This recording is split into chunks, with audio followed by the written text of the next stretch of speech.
है ना वो नहीं डालेंगे, इफेक्ट नहीं डालेंगे, ठीक है।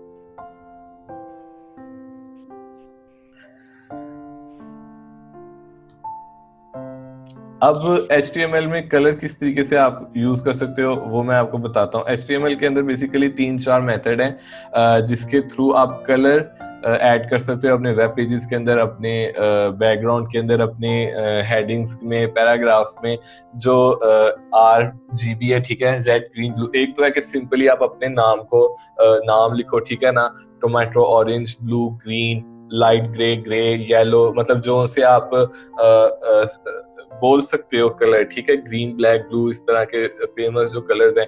फिर जो उनका मिक्सचर है वो किस तरीके से लिखना है, ये RGB और XE हेक्सा कलर, ठीक है, ये बताते हैं। लेकिन बेसिकली हम एक दो इसमें से जो है वो स्टडी करेंगे। RGB जो ज्यादातर यूज होता है और एक नेम के साथ हम किस तरीके से ऐड कर सकते हैं, ठीक है। ये दो तरीके कार जो है हम इसको डिस्कस करेंगे, अपने प्रोजेक्ट्स में भी इसी को ही चलाएंगे, ठीक है।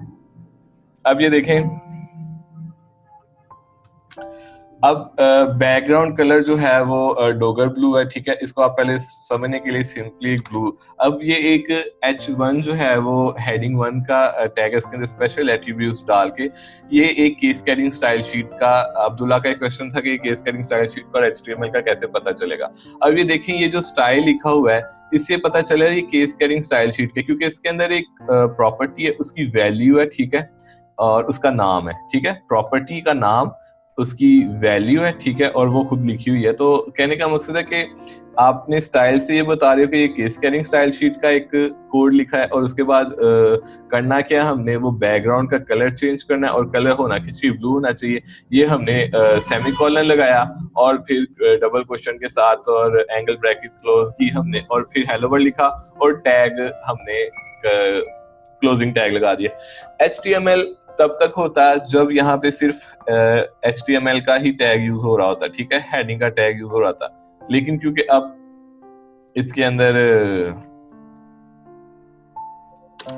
क्योंकि HTML CSS भी यूज हो रहा है, तो इसीलिए ये यहाँ पे लिखा आ रहा है।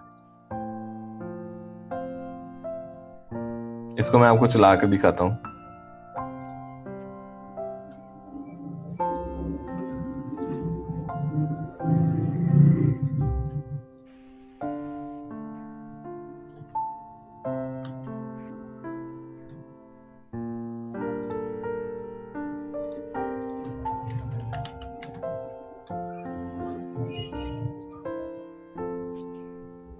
ये देखिए, अब जो हेलो वर्ल्ड है वो बैकग्राउंड में ब्लू कलर दे रहा है, और उसको जो हमने कलर दिए हुए हैं वो शो करवा रहे हैं, ठीक है।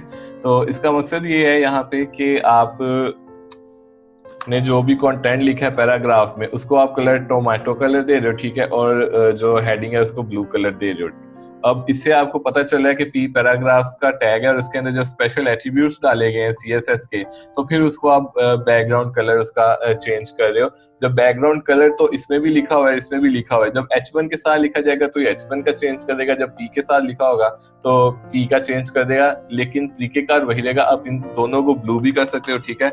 और देखें, अब ये अगर मैंने यहाँ पे ब्लू लिखा है तो सारे का सारा कोड सेम है, और फर्दर जो है चेंजिंग सिर्फ ये है कि वो H1 में और ये पैराग्राफ में, ठीक है। इससे इसके अंदर ये फर्क पड़ेगा कि दोनों ब्लू कलर में हो जाएंगे, ठीक है।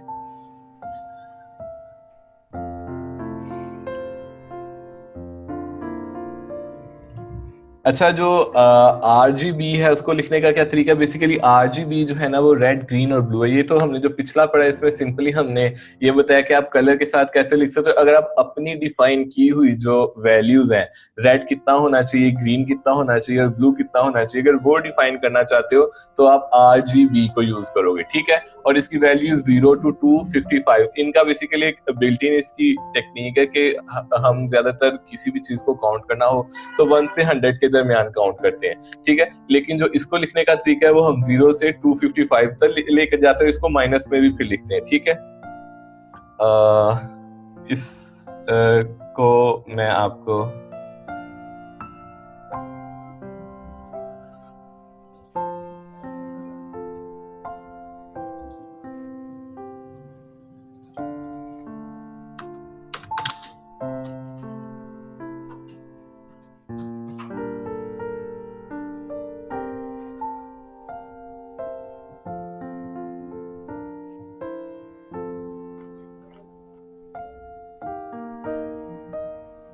अब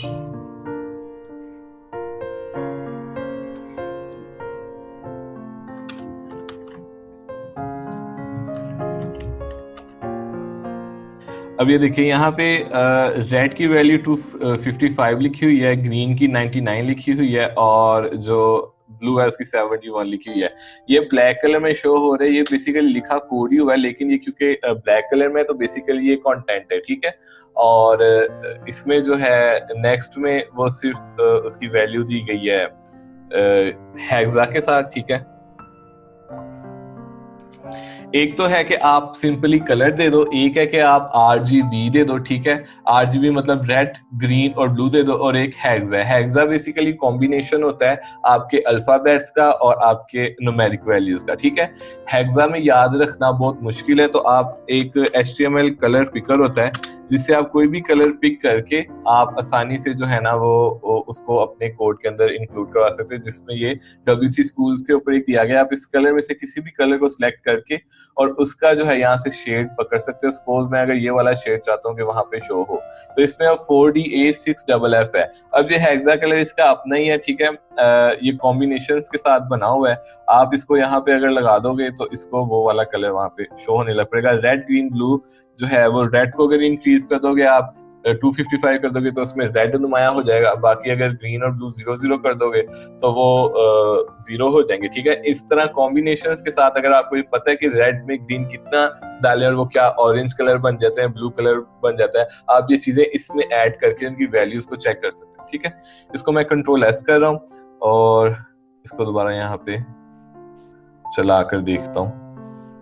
अब ये देखें, पहला जो है रेड, ग्रीन, ब्लू, वो ये आउटपुट दिखा रहा है। जो शेड मैंने पिक किया था हेक्सा का वो ये वाला कलर है, ठीक है। अब मैं मिसाल के तौर पे बाकी दोनों को 0 कर देता हूँ वैल्यूज को, और सिर्फ रेड रहने देता हूँ, तो देखता हूँ क्या वो वाकई रेड शो करवाता है या नहीं करवाता, ठीक है। वो देखिए उसने रेड शो करवाना शुरू कर दिया। ये तो था कि कलर्स को किस तरीके से आप एडजस्ट कर सकते हो। अब कहीं किसी भी जगह पे अपने कलर ऐड करने हो, किसी भी कंटेंट में, किसी भी HTML के टैग के अंदर उसको स्पेशल एट्रीब्यूट देके, तो आप दे सकते हो। आप उसके कलर के साथ भी हेक्सा वैल्यू के साथ कलर पिक कर करके और रेड, ग्रीन, ब्लू के फॉर्म में, ठीक है।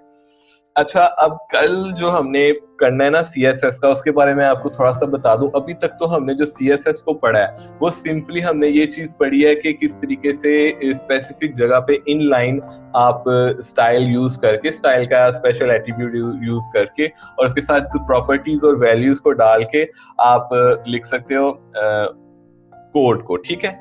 लेकिन जो मेन तरीकेकार होता है ना केस्केडिंग स्टाइल शीट का, जो कि पूरी की पूरी प्रेजेंटेशन लेयर आपकी स्क्रीन की, पेपर की और दूसरी मीडियाज में जो डिस्क्राइब की जा सकती है रेजोल्यूशन की फॉर्म में, वो आप CSS को हम अब डिफाइन करेंगे, जिसके अंदर 3 मेथड होते हैं इसको इंक्लूड करवाने के, ठीक है।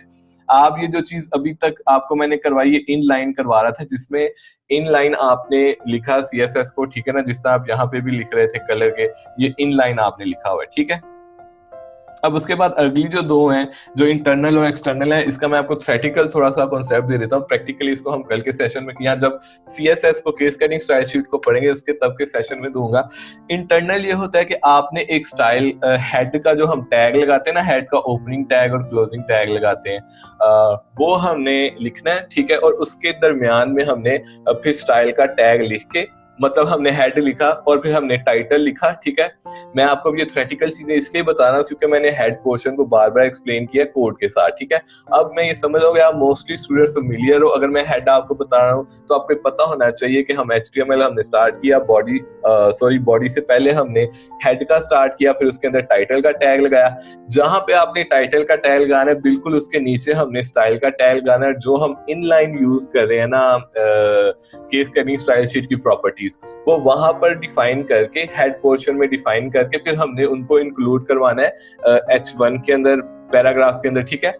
क्योंकि अब इनलाइन, एक्सटर्नल और इंटरनल को यूज करने का तरीका ये है कि अगर सपोज मैंने 4 जगह पे हेडिंग 1 यूज करना है, तो क्या अगर मुझे दोबारा हेडिंग 1 हर जगह पे H1 जब मैं लिख रहा हूँ तो मुझे इनलाइन उसको लिखना पड़ रहा है, तो ये तो मेरे लिए और ज्यादा मुश्किल काम हो जाएगा, बजाय इसके कि मैं एक जगह पे उसको पूरे का पूरा डिफाइन करके, क्लास या ID फॉर्म में डिफाइन करके उसको इंक्लूड करवा रहा हूँ एक एक लफ्ज, ठीक है। ये किस तरीके से करवाते हैं तो जब मैं प्रैक्टिकली आपको करवाऊंगा आपको तब समझ में आएगी, लेकिन मुख्तसर ये कि हम CSS को यूज करते हुए इन लाइन की बजाय जब हम इंटरनल में चल जाएंगे ना, हेड पोर्शन में लिखना शुरू कर देंगे, तो वो जब एक बार हम वहां पे डिफाइन कर देंगे तो हम पूरे कोड में जहां मर्जी चाहेंगे उन प्रॉपर्टीज को यूज कर सकेंगे, एक लाइन एक आईडी के थ्रू, ठीक है। अब इसको बिल्कुल ऐसे समझें जैसे कि अगर हमने एक C++ के प्रोग्राम में ऊपर वेरिएबल्स डिफाइन किए हुए हैं टॉप पे, ठीक है, तो हम पूरे कोड में जहां मर्जी भी इंक्लूड करवा लें उनकी वैल्यूज वही रहेगी जब तक कि हम खुद चेंज ना करें, ठीक है। यही काम जो हम स्टाइल इंटरनल में कर रहे हैं, इसी को अगर हम एक पूरी फाइल एक्सटर्नली बना के इसको .css के एक्सटेंशन दे के पूरी फाइल बना लेंगे और फिर उसको इंक्लूड करवा लेंगे अपने HTML के पेज में, तो वो हमें और ज्यादा आसानी हो जाएगी, ठीक है, क्योंकि हम उसको वहां पे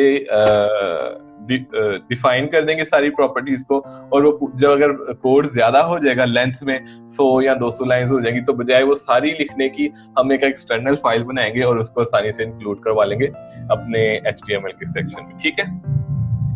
तो ये तो था आज का, ठीक है। आज हमने फॉर्मेटिंग को पढ़ा। नो डाउट कि आज की जो चीजें इसमें से कई चीजें आप फेमिलियर होंगे, लेकिन कई चीजें आपकी नहीं होंगी।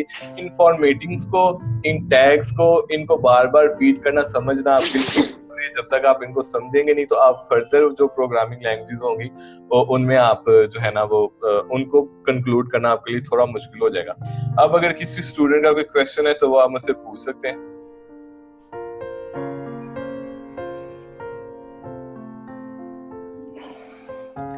महमूद, कलर पेटल और ये जो सिलेंडर वगैरह ना, इसकी हमें एज सच जरूरत तो नहीं है इस प्रोजेक्ट के अंदर, ठीक है। हमने सिंपल कलर्स रखने हैं।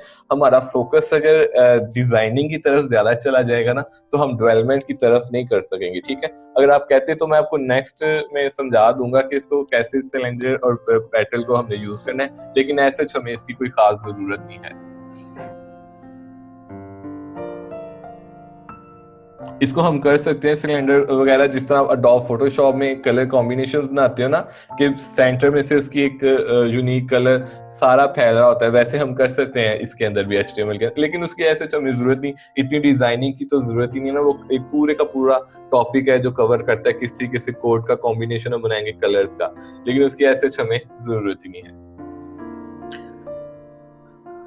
जी महमूद, फ्यूचर में तो काम आएगी, लेकिन इंशाल्लाह जो चीजें आपको मैं प्रैक्टिस करवा रहा हूँ आप इसको सीखते जाएंगे तो वो वाली चीजें आपके लिए समझना बहुत आसान हो जाएंगी।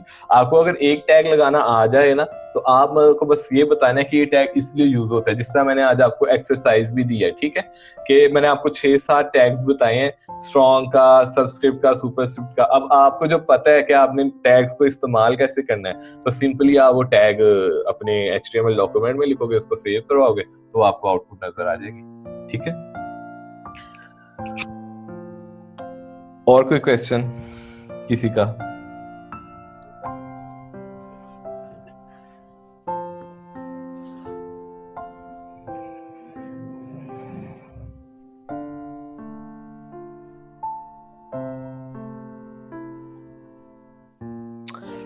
इमरान यासीन का बहुत ज़बरदस्त जो है वो क्वेश्चन आया है कि इमेज का सोर्स देते वक्त पूरा पाथ देना ज़रूरी है या डिफ़ॉल्ट इमेज का सोर्स क्या होता है। बेसिकली इमरान, जैसे मैंने कल के आपको बताया था सेशन में कि जब आपका इमेज अगर तो आपके फोल्डर, उसी फोल्डर के अंदर पड़ा है, ये कल वाला ही मेरे पास पड़ा होगा, मैं आपको दिखा रहा हूँ, ये देखिए यहाँ पे इमेज पड़ा हुआ था, ठीक है, और मैंने अपने कोड के अंदर इमेज को फोल्डर में कैसे एक्सेस करवाते हैं वो मैंने आपको बताया था कि ये देखें यहाँ पे पहले तो नाम लिखा हुआ था, अगर मेरा उसी फोल्डर के अंदर इमेज पड़ा हुआ है, ठीक है, image.png मैंने लगाना है, साथ विड्थ और हाइट लगानी, तो वहां पे वो शो होना स्टार्ट हो जाएगा।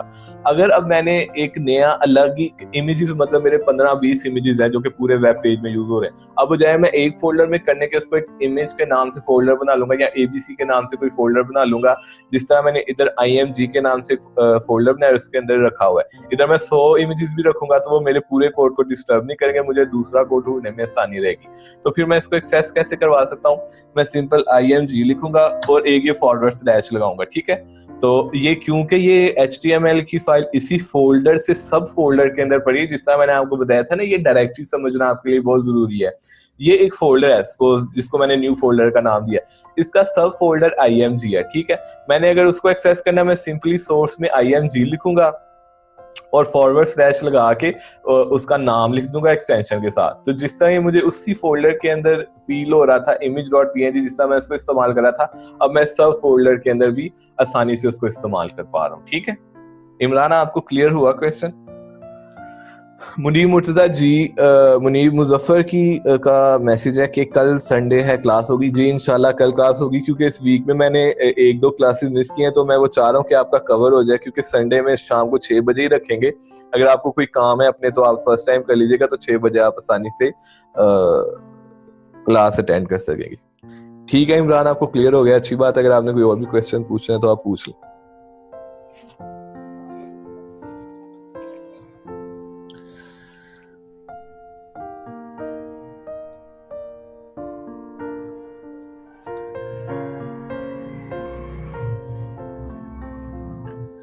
देखिए, मेरा बार बार इस चीज को फोर्स करना कि आप मुझसे क्वेश्चन पूछें, उसका मकसद यही है कि आपके ज़हन में किसी भी किस्म का कोई डाउट नहीं रह जाना चाहिए, ठीक है। आप इसको खुद प्रैक्टिस करेंगे, ठीक है, और इस पे ज्यादा से ज्यादा काम करेंगे तो आपको आसानी से जो है ना वो कोड की समझ आ जाएगी कि किस तरीके से करते हैं। अब आप ये सारा कोड, अभी तक मैंने आपके साथ PPT फाइल शेयर नहीं की, उन सारों को ना शेयर करने का मकसद है कि आप इस क्लास को पढ़ें एक बार, फिर क्लास को बंद कर दें और अपने तौर पे प्रैक्टिस करें। PPT की फाइल्स अगर मैंने आपको शेयर कर दिया, आपने आसानी से वहां से कॉपी करना है कोड और अपने डेस्कटॉप पे चला के इसको पेस्ट करके चलाने लग पड़ना है, ठीक है। लेकिन जब तक खुद आप अपनी उंगलियों से प्रैक्टिस करके ज्यादा से ज्यादा कोड नहीं लिखेंगे स्पीड से, तो आपको वाइवा की प्रिपरेशन ही होगी। ये इस क्लास के मकसद ये है कि आपकी वाइवा की ज्यादा से ज्यादा प्रिपरेशन की जा सके, ठीक है। सर आप ये जरूर बताइएगा कि जब एक प्रोजेक्ट बन रहा होता है तो उसमें एक प्रोजेक्ट फोल्डर के अंदर कैसे क्रिएट करेगा और क्या क्या चीजें ऐड होती हैं, इमेज वगैरह। हाँ जी अरसलान, मैं आपको बिल्कुल बताऊंगा कि क्या डायरेक्टरीज होती हैं, किस तरीके से आपने PHP की फाइल बनानी है। अभी सिर्फ आप फोकस करो HTML के ऊपर। जो प्रोजेक्ट के ऊपर हम डिस्कशंस करेंगे, मैं आपको हर चीज बताऊंगा कि कितने 5 फोल्डर बनेंगे। एक के अंदर केस कटिंग स्टाइल शीट रखेंगे, एक के अंदर जावास्क्रिप्ट रखेंगे, एक के अंदर इमेजेस रखेंगे, बाकी जो इंक्लूड करवाएंगे PHP की फाइलें, इसका एक इंक्लूड के नाम से फोल्डर बनाएंगे। बाकी जो 10-15 PHP के होंगे वो हम मेन पे रखेंगे, क्योंकि हमने इनको मेन से एक्सेस करवाना है। तो अरसलान आप अभी फिलहाल इस कोड को समझे, बाकी जो वो वाले PHP का जो फ्रेमवर्क हम यूज करेंगे वो मैं आपको डिटेल में बताऊंगा। उसका डायरेक्टरी सिस्टम आपको कम से कम विंडो का डायरेक्टरी सिस्टम पता होना चाहिए कि विंडो डायरेक्टरी को किस तरीके से ऑपरेट करते हो। आप एक फोल्डर बनाते हो, उसके सब 10 फोल्डर्स में सब फोल्डर बना सकते हो और फिर उसको कैसे एक्सेस करवा सकते हो। ये चीज जिस तरह अभी आपके सामने लिखी है कि इमेज को हमने कैसे एक्सेस करवाया।